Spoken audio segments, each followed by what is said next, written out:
ಮೊದಲು ನಿಮಗೆ ಬೆಡ್ ಇಂದ ಫ್ಲೋರ್ ಹೇಗೆ ಶಿಫ್ಟ್ ಆಗೋದು ಅಂತ ಹೇಳಿಕೊಡ್ತೇವೆ. ಸೊ ಈಗ ನಾನು ಫ್ಲೋರ್ ಇಂದ ಬೆಡ್ಗೆ ಹೇಗೆ ಶಿಫ್ಟ್ ಆಗೋದು ಅಂತ ಹೇಳಿಕೊಡ್ತೇವೆ. ಸೊ ಇದು ಅಷ್ಟೇ, ನಿಮಗೆ ನಿಮ್ಮ ಜೊತೆ ಕೇರ್ ಟೇಕರ್ ಇಲ್ಲದೆ ಯಾರು ಪ್ರಯತ್ನ ಮಾಡಬೇಡಿ, ಪ್ರಾಕ್ಟೀಸ್ ಮಾಡಬೇಡಿ. ಸೊ ನಿಮ್ಮ ಜೊತೆ ಕೇರ್ ಟೇಕರ್ ಇಟ್ಕೊಂಡು ನೀವು ಪ್ರಾಕ್ಟೀಸ್ ಮಾಡಿ, ಆಯ್ತಾ.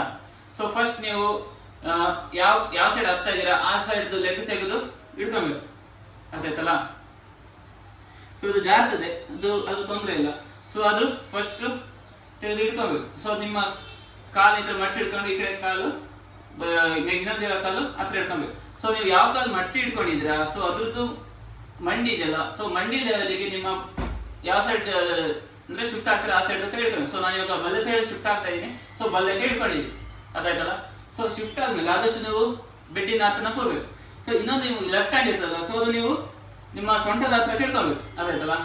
ಸೊಂಟದ ಹತ್ರ ಇಟ್ಕೊಂಡು ಒಮ್ಮೆಲೆ ಶಿಫ್ಟ್ ಆಗಬೇಕು. ಸೊ ನೋಡಿ ಹೀಗೆ ಶಿಫ್ಟ್ ಆದ್ಮೇಲೆ ನೀವು ಡೈರೆಕ್ಟ್ ಆಗಿ ಈಗಲೇ ಕೈ ತೆಗಿಲಿಕ್ಕಿಲ್ಲ. ಸೊ ಆಯ್ತಾ, ಮುಂದೆ ಬರ್ಬೇಕು. ಸರ್ ಈಗ ಮುಂದೆ ಬರ್ಬೇಕು, ಮುಂದೆ ಬಗ್ಗೆ ಕೇಳುವಂಥದ್ದು, ಆಮೇಲೆ ಸರಿಯಾಗಿ ಕೂರುವಂಥದ್ದು, ಗೊತ್ತಾಯ್ತಲ್ಲ.